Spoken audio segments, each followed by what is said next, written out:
Hello and welcome back to 365 Days with mxmtoon. I am Maia, the singer, the songwriter, video maker, Oakland native, and a pop art fan.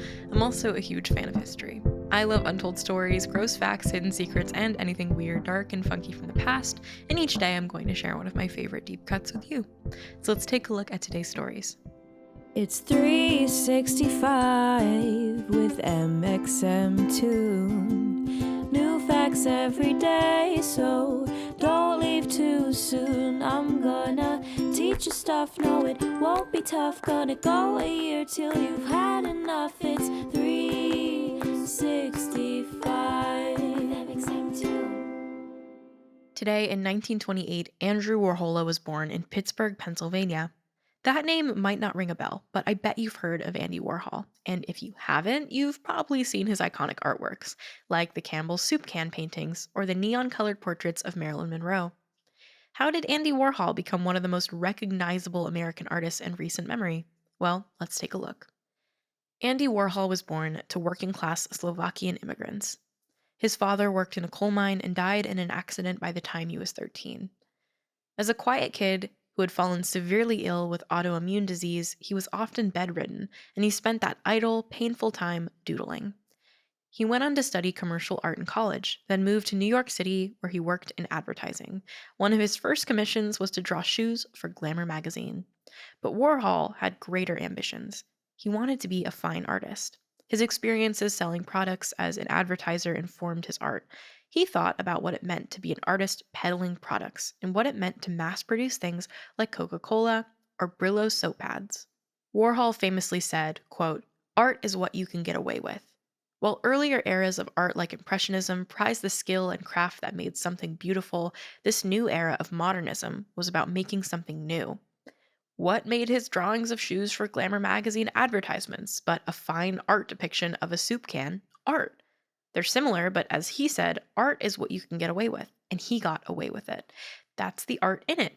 Not the precise recreation of products that we know and love, but the way that it can make us reconsider the fine line between the capitalistic images that bombard us on day-to-day life and the art that people look at in museums. Andy Warhol is an extremely quotable person, so let's hear how he describes the inspiration behind his pop art. He said, "What's great about this country is that America started the tradition where the richest consumers buy essentially the same things as the poorest." But what he said really is true. Everyone drinks Coca-Cola, from billionaires to the working class. What does it say about us that nothing unifies us more than a mass-produced chemically filled soda? Well, Warhol's art helps us consider these questions. In some of the greatest artworks, form is an extension of content. How we tell the story is just as important as the story itself.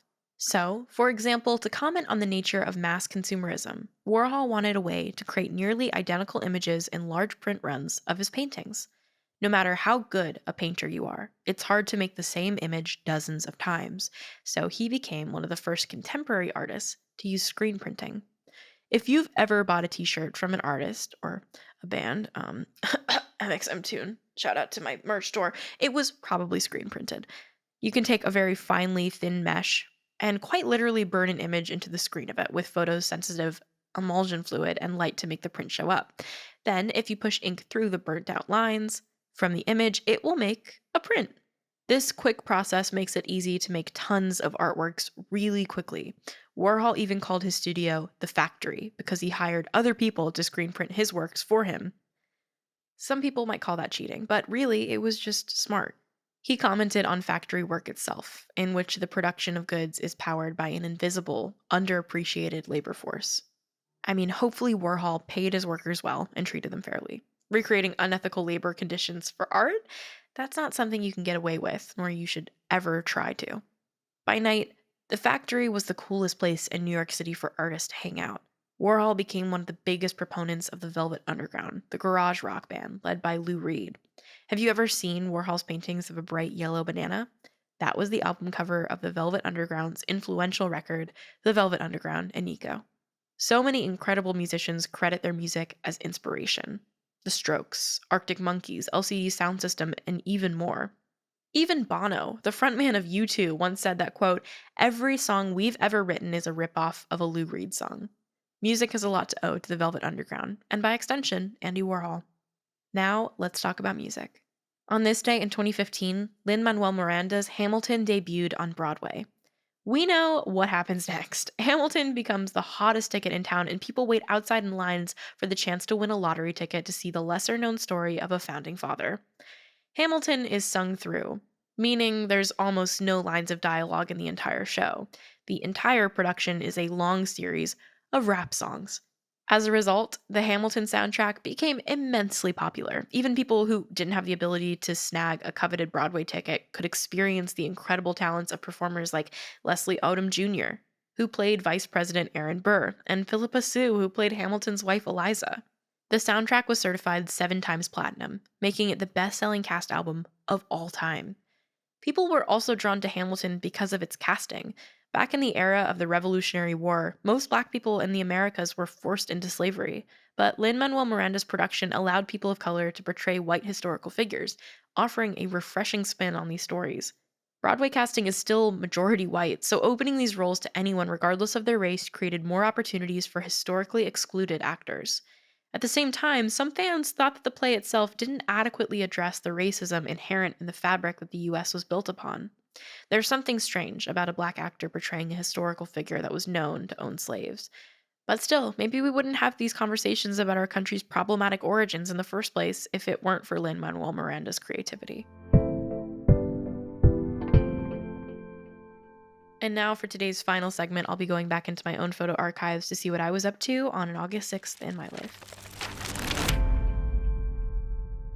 On August 6th, 2019, I went to Diplo's house. Now, this was a really weird story that I don't think I've actually shared with people online, but I've been to Diplo's house and I didn't even realize that I was there until halfway through being there.